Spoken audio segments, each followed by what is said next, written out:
Good evening, everyone. I'm Carrie. This is Student Loan Chit Chat. All right, we're at about the middle of the week, and I thought we would step back about 10 months and look at a Dave Ramsey call that came in. I think my boyfriend is financially clueless. Now then, if this is your first time with me here on this channel, I would like to welcome you. We like to sit around and listen to Dave Ramsey telephone calls, past, present, and future. And of course, if you have been here before, you are not a stranger, you are not a guest, you are family. So for this Wednesday night phone call, let's figure out what we can learn when someone has a boyfriend that is financially clueless. I am so glad you're here with me. Let's hit it.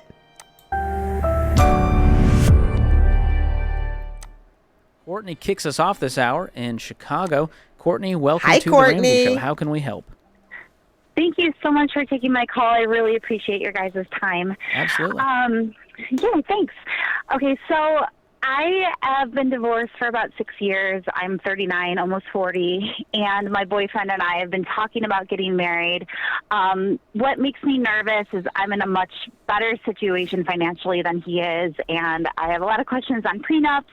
I have 2 kids. I own a business. I have a lot of assets and everything, and I'm really just confused about what's the right thing to do. And so, Well, I can tell you right now, at least from what we have heard so far into 45 seconds, she sounds like she's got her financial situation together. She does have 2 kids, which is, that's okay, whatever, But my concern is that she thinks the boyfriend is financially clueless. Now, we'll find out what her past experience is with money, finances, debt, and relationships, and hopefully she's learned from it. I will cautiously say from the OnStart, she sounds like she's got her, she sounds like she's doing okay financially, but let's find out. Protecting me and my kids, but all that jazz. Understandable. So tell us about your financial situation. What are your assets, your net worth, and your income? Sure. Compared to his? Okay. Yeah, so I say take home about $150,000 a year. I have no debt. She takes home $150,000 a year and she has no debt. She must have a pretty good business. Now she says she has 2 kids. So I wonder if some of that comes from child support. I have 2 vehicles that I own. I have about $100,000 in my savings account, about $400,000 in various retirement accounts. I have 2 kids, and then my boyfriend is also debt-free except for his mortgage, which only has about $100,000 left on it. He makes about $60,000 a year as a restaurant manager, general manager. The only thing is he has 0 retirement, and he doesn't have any children. So I don't see where the big problem is. Okay, he has 0 retirement. Depending upon his age, he can hopefully start a retirement savings account of some sort. Just from the get-go, I don't see anything disastrous. Yeah, she comes with more assets, but if she really loves this guy and all of that stuff, then, she would be willing, they would work together to build up a retirement account. And you could say they're equal. He doesn't have kids. She does. Retirement is really my biggest hang up, I would say. Okay, that's understandable. But if I'm correct, I think they're young enough to be able to start saving for retirement. I wouldn't simply reject a guy simply because he doesn't have a retirement account, depending upon age, debt, income, stuff like that. I hate to say, if I'm 56, you tell me you're 60 years old and you haven't put a stitch towards retirement, we may have an issue there. Just saying. And then you tell me, you make $40,000 a year. The only reason I would have an issue it isn't even because you don't have a retirement account. Okay, I would judge that less. What I'm really judging, I hate to use the word judging, what I'm really evaluating is how we view money. And if you're the type of person that's spend it all today, yeah, I'm out of debt and I don't have, I'm not behind on bills or anything, and I'm even debt free, but I like to spend all my money, and that's why I don't have a retirement account.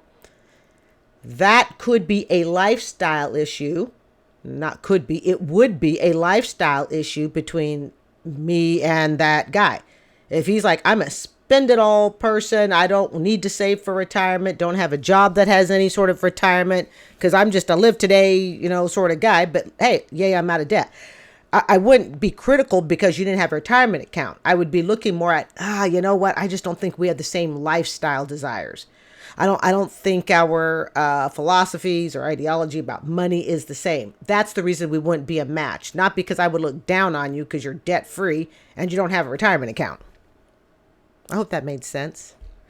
So far, she sounds like she's got it really well put together. But I would like to know, since she says she has 2 kids and she has all of these assets, not saying she couldn't create it all on her own, not saying that, but I would like to know how much of it is from her business, and if there was child support, and if they are still minors, which I'm assuming they are, okay, how much of it comes from child support. It's just a thought. Now, if this is all hers, I really can't complain on what she's doing. So I don't really know how to navigate that. Can I ask you a question? Absolutely. If let's pretend that things go well in the marriage as we expect that they would, and you have, this retirement nest egg set aside, do you view that as something that you guys share together, or do you view that as this is my retirement? Oh, Jade, this is why we love you. Okay? Based on past calls, family, what do you think she's going to say? Is this our retirement money or is this hers? What's behind door A or what's behind door B? I said we're going to take what's behind door B. She's going to say it's her retirement money. Unless he has enough that matches it, then she'll claim it's ours, which is really her way of saying his money is our money and my money is my money. And he has his retirement. That's what I'm like really wrestling, because in a perfect world, I would see it as something shared, but I just know how really hard I've like worked for it and like all the sacrifices that I've made. Okay, I will attach at the end, family, those other calls we've done.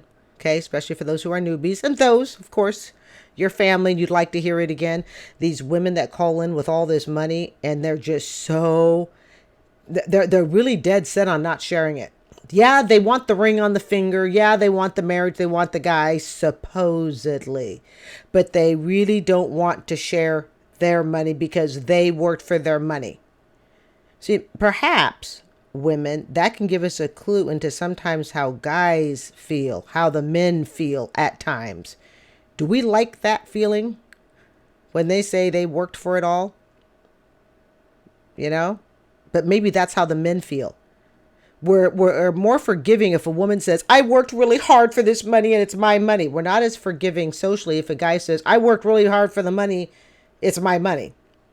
Right? Kind of a double standard. Right?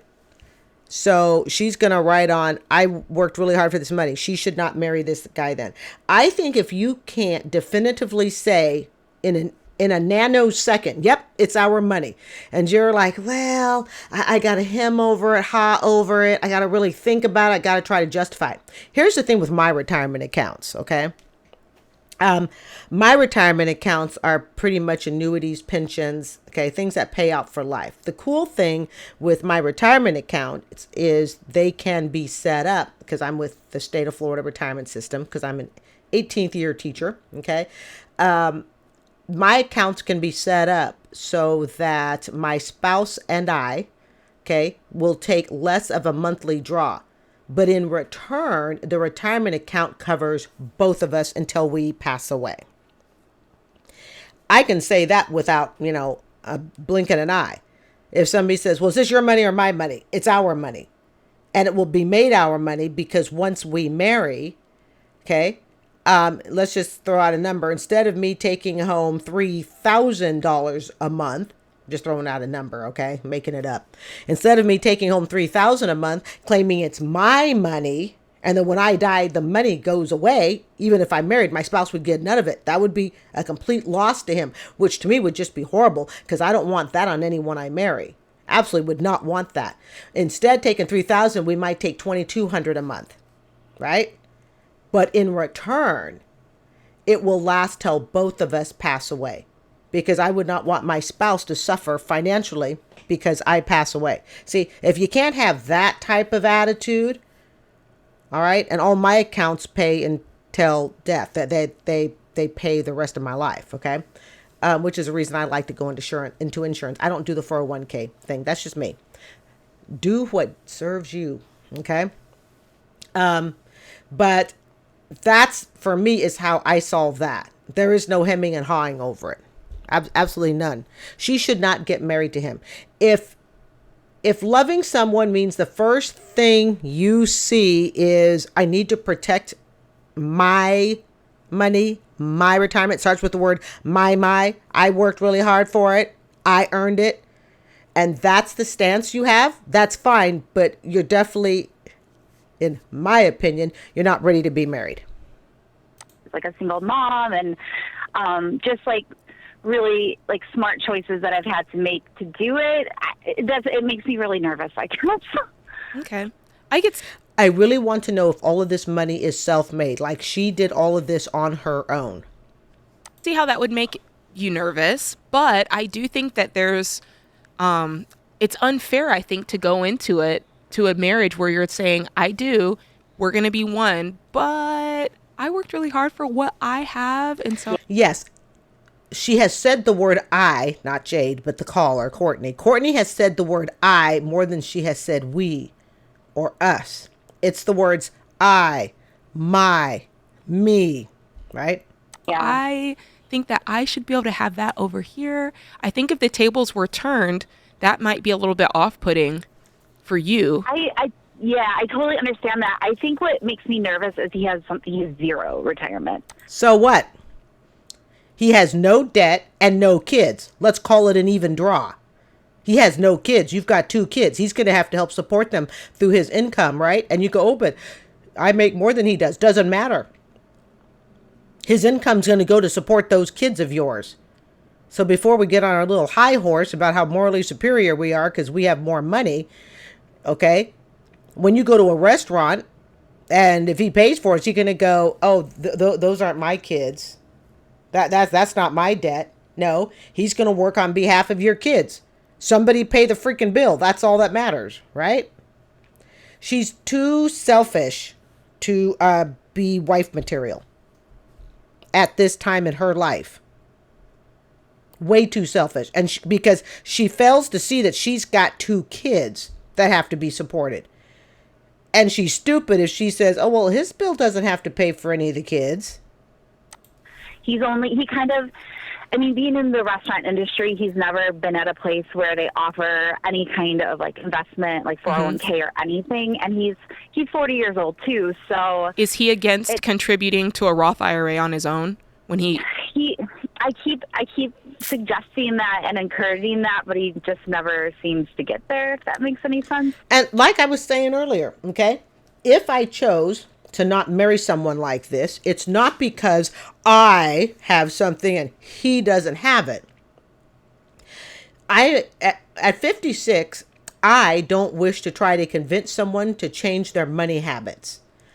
I don't wish to convince someone as to why saving for retirement is important. Again, I'm looking at the age of 56 here. I don't wish to try to take someone who's a spender and convert them to a saver. I don't wish to judge someone who's 56 and says, well, I don't have any money saved, but I've traveled the world and you haven't. It's like, that's cool. Okay. There are people who spend lots of money traveling the world. They spend all of it. There's a blog on the internet. It may or may not still be up there. It's not worth looking up, but it was an interesting story I read years ago, like 5-6 years ago. The person was given $100,000, broke, given $100,000. They decided to spend it all on a 1-year trip around the world. Came back completely broke, but they said it was worth it. Okay, that's your experience. That's your life, you know. I'm not going to say if that was good or bad. Not for me, but still.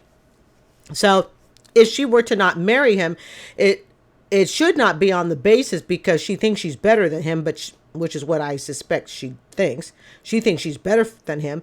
Instead, it just may be, she's going to marry someone who doesn't prioritize retirement. Just doesn't prioritize it. That's the reason I wouldn't marry him. Not because I think it's better, or because I think I'm better. It's just our financial ideology, our perspectives, the things we want out of life are not the same. That I can respect a lot more than, well, I've just worked so hard for my money. And again, I still want to know, is all this money self-made by her?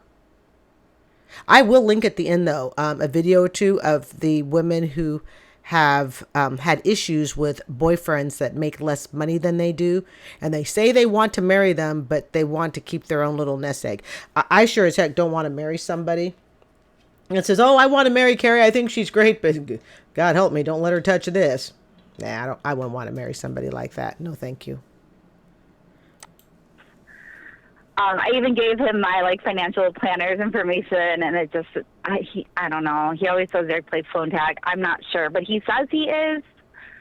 So there's some things you guys agree on about money. Like you both agree debt is bad because neither of you have debt. Yes. But yeah, he's we just both own 2 cars straight out. He's very frugal with his money. He's not like an overspender. That I do. Clearly, you can be debt free, frugal with your money, and just not prioritize saving for retirement. There are people who don't have anything saved, but they don't have debt either. It's not necessarily a requirement that, it's not a requirement that you have to have debt. Okay, that is not a requirement. It's not always an either or. Yeah, you can think that retirement's not important to save for and be totally debt free. Just because you're debt free doesn't mean that you want to save for retirement. The two necessarily don't necessarily go together. Being debt free and thinking retirement is important. You can be debt free and have not a blessed care about saving for retirement. Technical faux pas. I think we're back on track. I didn't even stop the tape. I accidentally hit pause on the video. Here we go. Admire, and that's great. It's really the retirement thing that's really like a hang up for me. What would be the long-term plan? Let's say you guys get married 22 years from now, you guys decide to retire. What happens then? That's what I keep asking. And I feel like his parents never taught him like anything with that.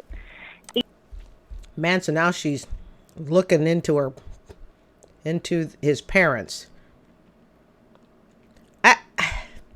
I'm gonna fall short of saying I think feels like she's morally superior, but I think she feels like she's superior. What she needs to do is she just needs to admit this isn't the relationship for her. He may be a nice guy. Some people make better friends than they do mates. They really do. It's like, hey, you know what? He can live his life and over the next 25 years not save anything. He can remain his debt-free style. He spends everything he makes. That's his lifestyle. But it doesn't mean, we have to be husband and wife. Even though they're retired, and his dad had worked for a union, so that's how he, that was his retirement thing. But they never really pushed him to like think about that or to be in a career that, Is that their fault, and was that their job? I'm sure they modeled to him just fine. She knows what they do for a living. He had a pension job, union job. But to sit and say, well, his parents didn't do this, it's like how presumptuous to just kind of lay it on the parents and say, well, it's the parents' fault. He never had any skin in the game for like his college. They paid for all of his college, which he has nothing to do with the major that he's in. So I feel like he doesn't like think about that. Okay, I'm going to officially say it. She feels she's morally superior to him. She should not marry him. My worry is less about this prenup, and it's more that you guys aren't on the same page financially. The prenup is just kind of a formality after we have the discussion and go, hey, there's all this wealth over here. This is not a trust issue between the people. We don't want to invite crazy into our life. It's more about the people in your circles than it is about you two. Yeah. But this sounds like I don't want him mooching off of what I worked hard for later on if it doesn't work.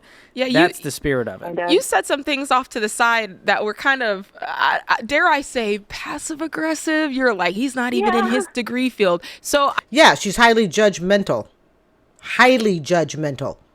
I'm just gonna say, you've got a little beef here that you need to cook it up. Y'all need to cook it up together and eat it, because if you get married without doing that, it doesn't matter if you have a prenup. It's always gonna bother you that there's these checklists in your brain that he's not checking the box. Now, I do wonder if we were to give you Financial Peace University, would he go through that with you, or would he say, "Nah, I don't need that"? No.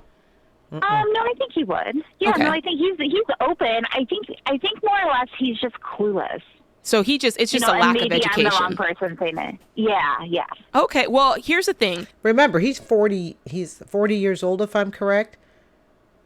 You really want to take a 40-year-old through this? Really? Now she gets to play the mommy role? Ugh. I've just got this thing about, people playing parent roles to their spouse. It's so unattractive. If it's a lack of education, but he's open to learning it and doing the things, and he's like, "Hey, there's a class. Yes, I will go to the class with you, Courtney." I think that's a green flag. But if the answer is no, I don't need that, I never grew up, and he's closed off to it, that's a giant red flag, and that's something that you need to consider. And a prenup, in my mind, is not the answer. It's digging deeper and asking more questions to find out if there's more red flags. And if there's more red flags, then you can kick him to the curb. But do you have a paid-for house, Courtney? Sorry, what was that? Do you have a paid-for house? I actually rent. Oh, okay.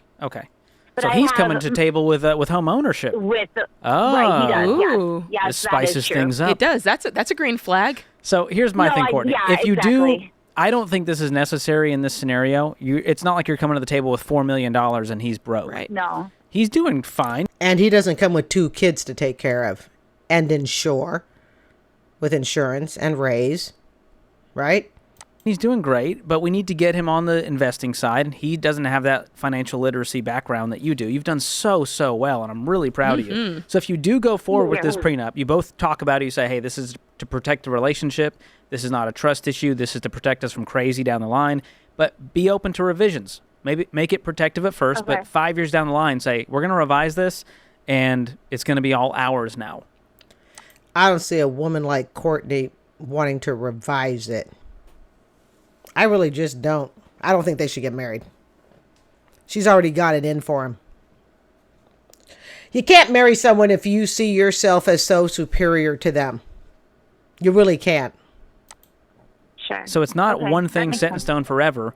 And again, come to the conversation without it being I don't trust you, you're broke, and if we're going to go through with this thing, it's going to be my money. But why do I think this call would have never been made? That's the end of the video. Why is it I don't think she would have never made a call if the boyfriend had the money. She would have called in to say, you know what, the guy that, that I want to marry, he's got all this money and I really have nothing to offer but 2 kids. And, if this had been reversed and the guy had the money, would she have called in to talk about her shortcomings? I seriously doubt it. I'm Carrie. This is Student Loan Chit Chat. I'd like to thank you for joining me on this lovely Wednesday evening. I hope you will consider subscribing. Spring break is just days away for those of us here in Tampa. I can't wait. I hope that if you are planning on coming to Florida for the spring break, please remember that things right now are more expensive than ever. So you might want to check travel prices for those who like to spend their spring break in Florida. Because guys, let me tell you, this state, as far as costs, it's not what it used to be. It's kind of like little New York. So if you're going to spend your spring break in Florida, do the budgeting first. All right, I'm Carrie. This is Student Loan Chit Chat. I hope you'll consider subscribing. You guys have a beautiful Wednesday night. I will see you on Thursday. At least that's the plan. Bye.